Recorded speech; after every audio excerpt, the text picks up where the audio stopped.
दोस्तों Microsoft open AI को कई सालों से बैक कर रहा है और आपने देखा होगा इन्होंने 14 बिलियन यूएस डॉलर की धीरे धीरे करके अब तक इन्वेस्टमेंट कर दी है ओपन एआई के अंदर। लेकिन अब इनका ओपन एआई से मन भर गया है क्योंकि ये जाई की तरफ भी देख रहे हैं, मेटा की तरफ भी देख रहे हैं, ये डीप सीक की तरफ भी देख रहे हैं, ये उनके एआई मॉडल्स को देख रहे हैं क्योंकि ये रिप्लेसमेंट करना चाहते हैं अपने को पायलट की। अगर आप भी विंडोज यूजर हो तो आपको पता होगा कि को पायलट है आपके लेफ्ट कॉर्नर पर, जहां पर आप इसको यूज करके जो भी आपकी क्यूरीज होती है वो एआई से सॉल्व करवाना चाहते हो तो वो कर सकते हो। लेकिन भाई सही बताऊं तो को पायलट उतना ज्यादा इंटरेस्टिंग है ही नहीं भाई, ये जवाब ही नहीं देता है। मतलब जो आप इससे पूछना चाहोगे ना वो जवाब ये दे नहीं पाएगा। मतलब उस तरीके की थोड़ी नौटंकी करता है कि घुमा फिरा के एग्जैक्ट जवाब नहीं देगा, खत्म करने की कोशिश करेगा, मामले को रफा दफा करने की कोशिश करता है जैसे भी करता है। तो शायद ये उस वजह से इससे परेशान है और कह रहे हैं कि नहीं भाई इसकी रिप्लेसमेंट ढूंढनी पड़ेगी। ये जाई, मेटा, डीपसीक इनको तो देख ही रहे हैं, लेकिन इसी के साथ साथ ही अपने खुद के एआई मॉडल पे भी काम कर रहे हैं कि नहीं भाई किसी और का सहारा लेने से अच्छा है कि अपना एआई मॉडल क्रिएट कर दिया जाए तो ज्यादा बेहतर रहेगा। दोस्तों डोनाल्ड ट्रंप ने सभी को परेशान कर रखा है, चाहे वो यूक्रेन हो, कनाडा हो, मैक्सिको हो या फिर चाइना हो, रशिया हो या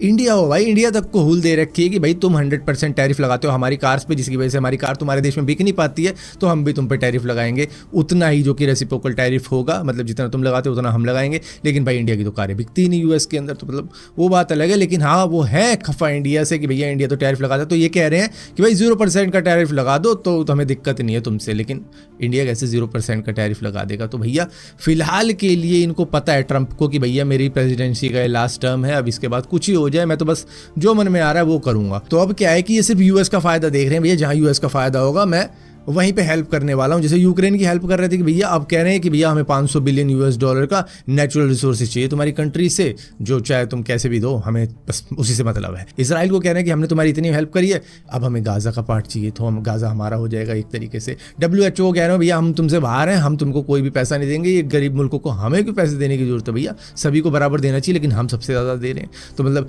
इन्होंने उसमें भी नखरे दिखाने शुरू कर दिए हैं और इन्होंने कहा है कि भैया फ्री में कुछ नहीं दूंगा, जहाँ मेरे देश का फायदा होगा वही करूंगा। लेकिन जब जो बाइडेन थे उन्होंने अफगानिस्तान से अपनी फौज बुला ली थी, तब ये कह रहे थे अरे फौज क्यों बुला ली, अब देखो तालिबान ने कब्जा कर लिया। हालांकि ये भी ऐसा ही करते कि भाई मेरा देश दूसरे की लड़ाई में क्यों घुसा हुआ है फ्री फंड में, तो मैं बाहर निकाल लेता हूं। लेकिन अब भैया इनसे चाइना बुरी तरीके से दुखी हो चुका है क्योंकि चाइना के ऊपर इन्होंने 20% का टैरिफ लगा दिया। चाइना ने भी कोशिश करी है कि भैया इनके ऊपर भी रेसिप्रोकल टैरिफ लगा दूं 15% का, तो कुछ ना कुछ कर रहे हैं, टैरिफ वॉर कर रहे हैं। और चाइना तो इतना खफा हो गया, कह रहा है भैया तुम्हें लड़ना है, झगड़ना है, कोई सी भी वॉर करनी है हमसे, वो करके देख लो, हम तैयार हैं। तो इतना दुखी कर दिया ट्रंप ने हमको। लेकिन अब चाइना कह रहा है इंडिया से कि भाई क्यों ना हम दोनों अब एक साथ हो जाएं, क्योंकि अगर हमें यूएस से फाइट लड़नी है, यूएस से पार पाना है, इनडायरेक्टली कह रहे हैं कि भैया अगर ट्रंप दुखी कर रहा है तो उनसे पार पाना है, क्योंकि हम एशिया की 2 सबसे बड़ी इकोनॉमी है, तो अगर हम एक साथ हो जाएं तो हम सारी दुनिया को हिला सकते हैं। हालांकि इन्होंने WTO यानी कि वर्ल्ड ट्रेड ऑर्गेनाइजेशन को भी कंप्लेंट करी है यूएस की कि ये देखो भैया ट्रेड कैसे कर रहे हैं, अब ये बढ़ाए जा रहे हैं। तो भैया अभी तक तो कुछ भी नहीं हुआ है, लेकिन हाँ दुखी हो गया है, जिसकी वजह से अब वो इंडिया से भी हेल्प मांग रहा है कि चलो ना हम दोनों एक साथ होकर कर लेते हैं इनका मुकाबला।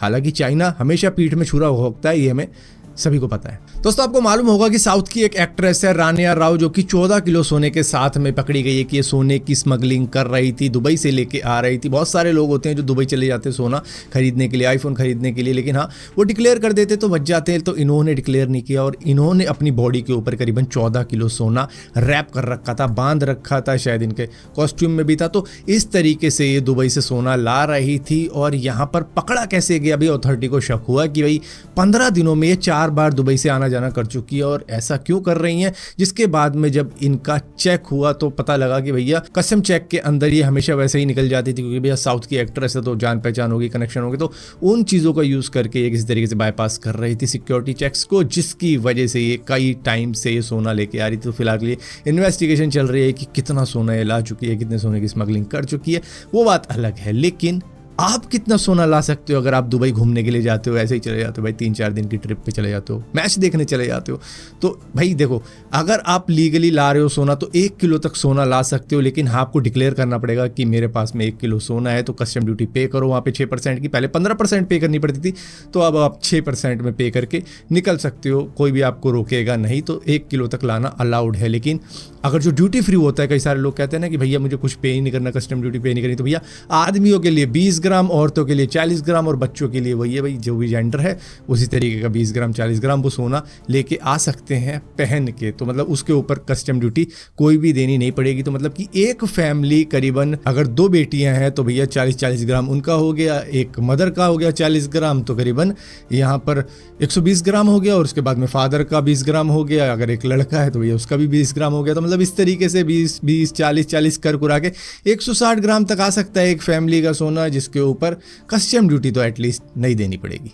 तो जितनी बड़ी फैमिली उतना ज़्यादा सोना शायद हो सकता है। और हाँ, कहीं विदेश में रह रहे होते हैं और उसके बाद में आ रहे होते हैं तो भैया उनके लिए भी एक लिमिट सेट करी हुई है कि भैया 6 महीने तक अगर आप किसी कंट्री के अंदर रह के वापस आ रहे हो तो आप सोना ला सकते हो, लेकिन उसको आपके बैगेज में डिक्लेयर करना पड़ेगा कि ये सोना है। तो शायद उसके ऊपर शायद कस्टम ड्यूटी ना देनी पड़े, पूरी तरीके से आइडिया नहीं है, लेकिन है कुछ ऐसा रूल भी है।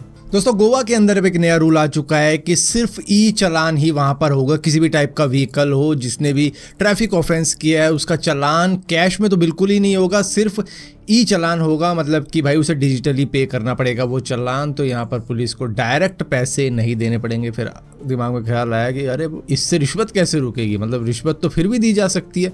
वो कहेगा मैं डिजिटल चालान कर रहा हूँ, इधर से बंदा कहेगा नहीं करो सर, उसके बाद में पकड़ा देगा, उसके हाथ में कुछ रुपए। तो मतलब सोल्यूशन कुछ ऐसा चाहिए कि भाई जिससे गलती कर रहा है तो उसको चालान होना चाहिए, लेकिन भाई ये जो पैसे ले लेते हैं ना बीच में, उनको बिल्कुल ही हटा देना चाहिए। जो मतलब होता है ना, जो रिश्वतखोर होते हैं, मतलब रिश्वत लेने पे ही तुले रहते हैं, किसी को फालतू में ही रोक के डरा धमका के भाई किसी तरीके से इससे पैसे ऐंठ लो। तो इस तरीके की चीज़ों को भी आई थिंक रोकना चाहिए। जिस तरीके से बाहर की पुलिस होती है भाई, हर एक के कंधों पे कैमरे होते हैं, चेस्ट के पास में कैमरा होता है, वो जब भी बात करेगा किसी से उसका कैमरा ऑन रहेगा जब तक उसकी ड्यूटी चल रही है। लेकिन पता नहीं यहाँ पे क्या है क्या नहीं है। कार में भी कैमरा होता है एक्चुअली में, जो कार के सामने वो लगा देते हैं, मतलब गाड़ी अपनी, तो उस पर भी कैमरा चल रहा होता है। तो अगर इस तरीके की चीज़ें हो जाए तो शायद रिश्वतखोरी करप्शन रुक जाए।